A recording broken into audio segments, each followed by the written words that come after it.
I never thought the night I met her would change the way I looked at life, death, heaven, or even the law of karma.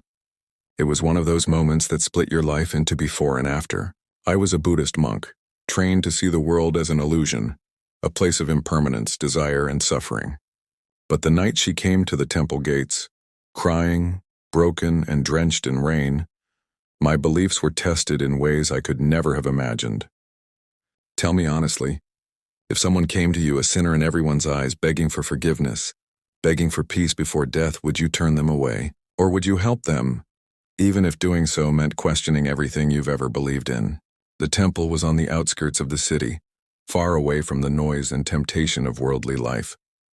Every morning I woke up before sunrise, meditated, and taught the young novices about compassion and detachment. I had been living there for 15 years.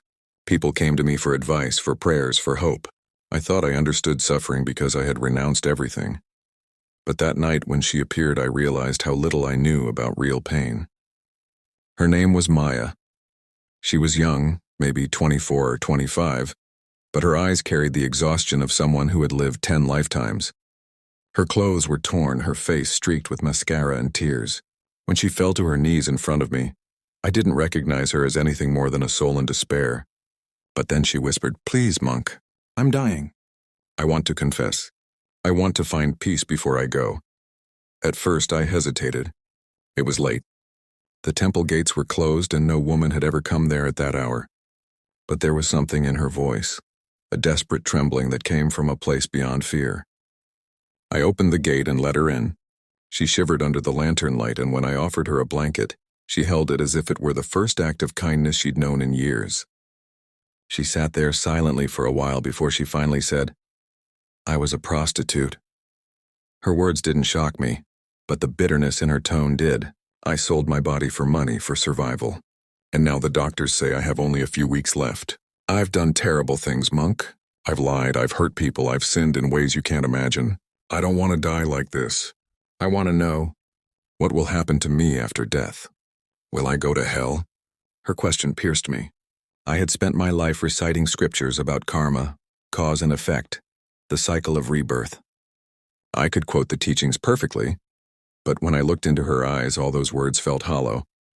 I didn't want to give her philosophy. I wanted to give her hope. So I told her no one is beyond redemption. The law of karma is not a punishment. It's a mirror. Every act, every thought, every intention reflects back to us. But if there is genuine remorse, genuine change, even a lifetime of sin can dissolve in one moment of truth. She smiled weakly, tears running down her face. Then teach me, monk. Teach me how to cleanse my soul before it's too late. Over the next few days, she stayed in the temple. It was unheard of, having a woman, especially one with her past, inside those sacred walls. But I couldn't send her away.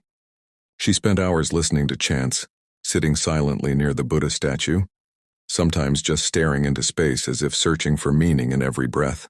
The other monks whispered about her. Some thought she would bring impurity. Some told me I was breaking the temple's discipline, but I ignored them. Something deep inside me told me that this was not a coincidence. Maybe this was her karma, or maybe it was mine. She started sharing her story with me piece by piece. She grew up in poverty, abandoned by her father, abused by men who saw her as nothing more than an object. By 16, she was forced into prostitution to feed her younger siblings. "I didn't want that life," she told me, her voice trembling. "But when you're hungry, morality becomes a luxury." Every time she spoke, I saw not a sinner, but a survivor. Yet she carried immense guilt. "I ruined lives," she said one evening. "There were married men, fathers. I tempted them. I feel like I destroyed families. How can someone like me ever hope for heaven?" I told her that heaven and hell were not places, they were states of mind. "If you live with hatred, greed, and guilt, you are already in hell," I said softly. "But if you can forgive yourself and truly love others, even your last breath can be heaven." She looked at me as if those words were the first rays of light she had seen in years. "Then I want to die in heaven," she whispered. Days turned into weeks. I watched her change. She began to meditate with a kind of discipline that stunned even me. Her body was weakening, but her mind was becoming clearer, calmer. Sometimes she would smile in the middle of meditation, and when I asked why, she said, "Because for the first time, I'm not afraid of dying." There was purity in her eyes that I couldn't explain. It made me question my own path. Was I truly enlightened or just detached? Because this woman, once branded impure, seemed closer to peace than anyone I had ever met. But the outside world wasn't kind. Rumors spread. People started coming to the temple gates shouting that I had broken my vows, that I had brought shame by sheltering a prostitute. One morning, the head monk summoned me. His face was stern, his voice calm but sharp. "You have let your compassion cloud your discipline. Send her away before she taints the temple's sanctity." I bowed in silence, but inside I was torn. How could I throw away a dying soul? Was compassion a sin now? That night I went to see Maya. She was sitting under the Bodhi tree, weak but smiling. "They want me gone, don't they?" she asked quietly. I didn't answer. She took my hand, something she had never done before, and said, "You've already done enough. You gave me peace. Don't fight for me anymore. I'll go." Her words hit me harder than any punishment could. The next morning before sunrise, she packed her small bag and prepared to leave. But before she stepped out, she turned to me and said something I'll never forget. "You told me karma is a mirror. Maybe this is your reflection too.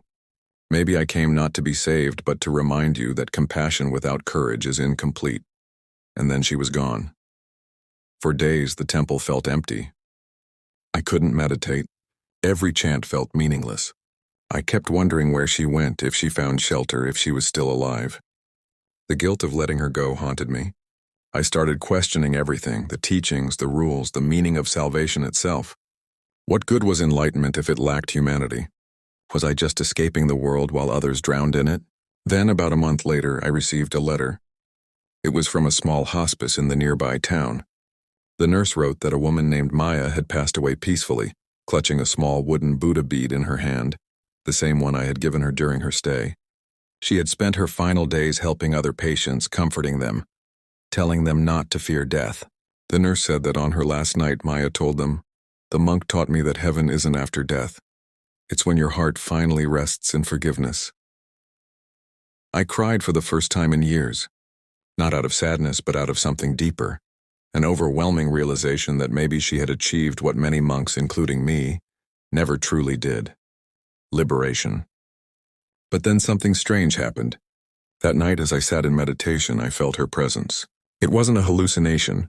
It was as if a soft light surrounded me. I heard her voice, not with my ears but inside my heart, saying, "You helped me find peace. Now find yours." And that's when everything began to change. My dreams started to shift. I began seeing flashes of her life, moments I couldn't possibly have known. Her childhood, her pain, her final smile. It was as though her karma had intertwined with mine. The next morning I found a white lotus blooming near the Bodhi tree, the very spot where she used to meditate. It hadn't bloomed there in years. I took it as a sign. But from that day on, the questions began haunting me. If karma is real, what happens to souls like hers? Souls who sin out of suffering, who are broken not by choice but by circumstance. Does the universe truly punish them, or does it give them another chance? And more importantly, did our connection mean something beyond this life? So that's the situation I was in. A monk who believed in detachment, now bound by the memory of a woman who changed his heart. Before I tell you what happened next, before I tell you about the vision I saw that shattered everything I thought I knew about heaven and hell, I want you to pause for a second and tell me, what do you believe happens after death? Do you think souls like hers find peace? Or are they trapped by the weight of their sins forever? Comment below and let me know what you think, because what happened next will challenge everything you've ever believed about karma, redemption, and the afterlife. After Maya's death, I couldn't find peace. Every morning I tried to meditate, but her face kept appearing in my mind. Not in pain anymore, but calm, almost radiant. I didn't understand why. I had prayed for her soul, performed rituals, and offered blessings, but something inside me felt unfinished. It was as if her energy lingered somewhere between the worlds, calling out to me. For weeks I fasted and prayed, trying to understand the signs. Then one night, it happened. I was sitting under the Bodhi tree, the same spot where Maya used to meditate, when a sudden gust of wind swept through the temple grounds. The air grew cold, unnaturally still.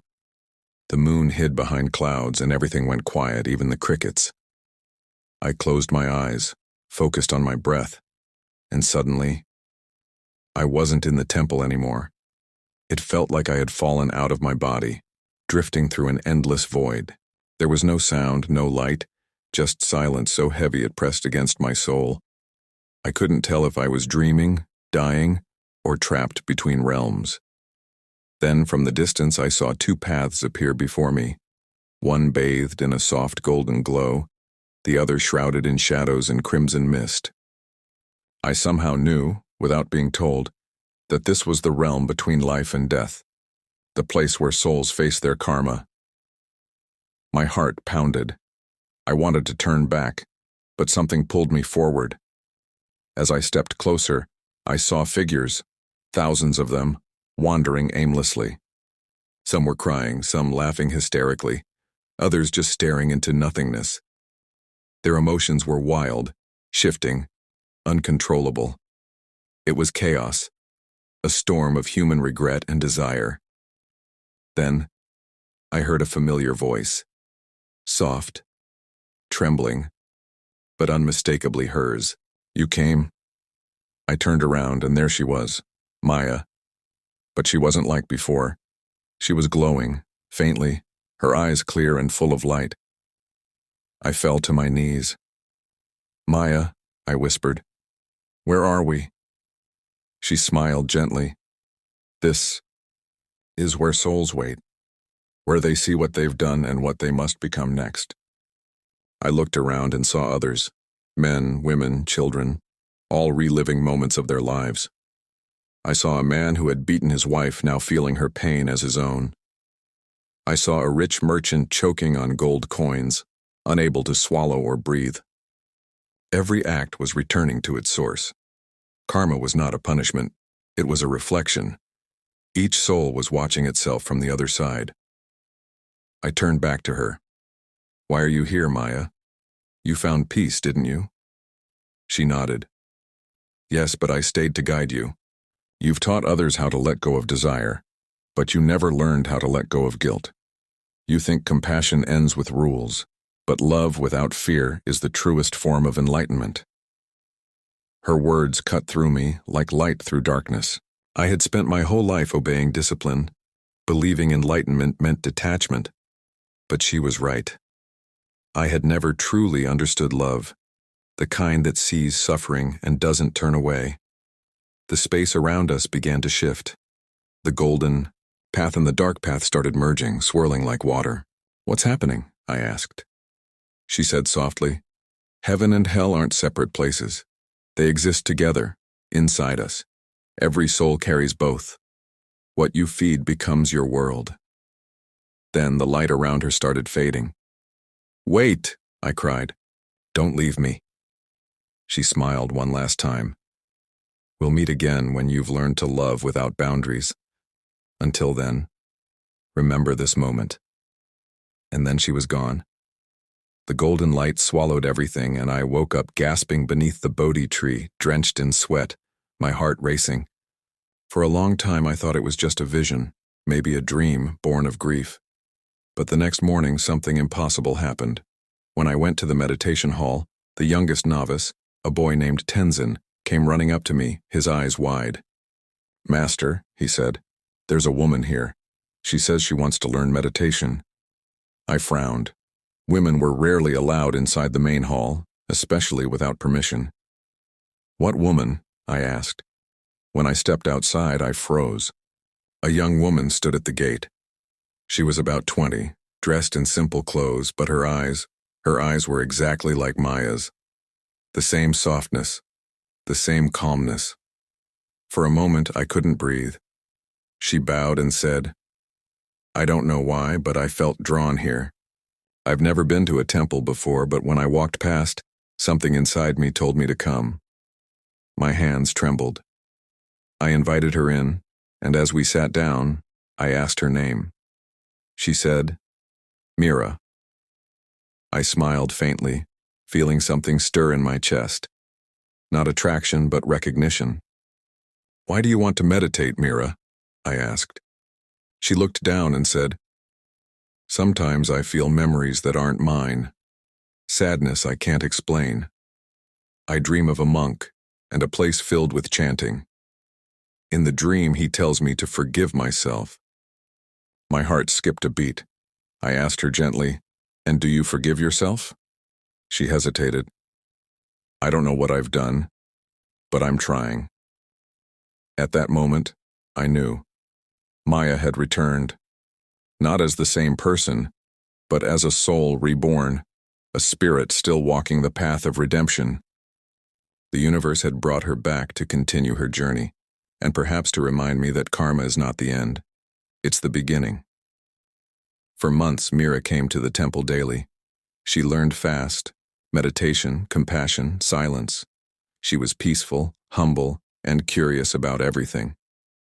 One day she asked me, "Master, is it true that people go to hell for their sins?" I smiled and said, "Hell is only real for those who never forgive themselves." She nodded, as if those words awoke something in her memory. Then came the day that changed everything again. It was the annual ceremony of lights when villagers came to the temple to pray for their ancestors. As I led the chants, Mira stood near the altar, holding a candle. Suddenly, her eyes filled with tears, and she whispered, "I remember now." I stopped chanting and approached her. "What do you remember?" Her voice shook. "A life before this one. A life of pain, of selling myself, of shame. And you were there. You gave me peace." The hall went silent. Everyone stared at her. Some thought she was possessed, but I knew she wasn't crazy.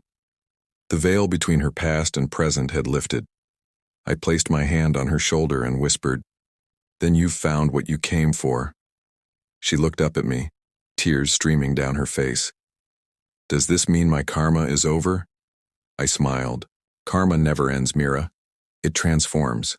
Pain becomes wisdom, guilt becomes compassion, and love becomes freedom." That night, after everyone left, I walked back to the Bodhi tree. The same white lotus that had bloomed the day Maya died was glowing under the moonlight. I sat there and whispered, "You kept your promise. You came back." A breeze moved through the leaves, and for a moment I swore I heard her voice again. "And so did you." After that, I began teaching differently. I no longer told my students to detach from the world. Instead, I told them to embrace it fully, to feel the pain, to understand it, and then rise above it through love. The temple changed. People who once believed only the pure could seek peace began opening their hearts to everyone, the poor, the broken, the forgotten. One day, Mira told me she wanted to travel to the city. "I want to help other women," she said, "the ones who are trapped like I once was. If karma is a mirror, I want them to see that they're more than their reflection." I nodded with pride, though a part of me ached to see her go. "Then go," I said. "And when you teach them kindness, know that it is not my lesson you're sharing. It's yours." Years passed. I grew older. My hair turned gray, but her memory stayed young in my mind. Every time a lotus bloomed, I felt her presence. Every time I saw someone forgive themselves, I felt her light.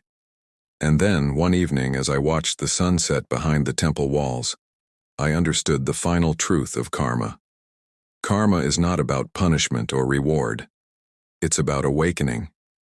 Every soul walks through darkness before finding light. Some are born into pain, some into privilege, but the journey is the same, to remember who we truly are beneath the illusions. Heaven and hell are not places we go after death. They are the states we carry within us right now. I realized then that Maya had never been a sinner. She was a teacher, a silent bodhisattva who came to awaken compassion in me. And perhaps I was her reflection too. A mirror she needed to see that even the holy can learn from the broken. Now, as I tell you this story, I don't ask you to believe in reincarnation or karma as doctrine. I ask you to see the message hidden in it. No soul is beyond redemption. Every act of kindness changes the balance of the universe. When you judge someone for their past, you blind yourself to their potential. And when you forgive, truly forgive, you heal not just them, but yourself. So tell me now, after hearing all this, what do you believe? Do you think Maya's soul found heaven? Or do you think heaven was the peace she created before she died? If you were in my place, would you have opened that temple gate that night, knowing it might destroy your reputation? Or would you have turned her away, thinking you were protecting your purity? Because that's the question that still echoes in my heart. Not what karma did to her, but what her karma did to me. Maybe that's the real law. We are all part of each other's lessons. If you were on my side, if you believe compassion is stronger than judgment, then like this video. Share it with someone who needs to remember that they're more than their mistakes. And subscribe for more stories that remind us what it means to be human, fragile, flawed, and yet endlessly capable of redemption. Until next time, remember this. Heaven and hell aren't waiting for us after death.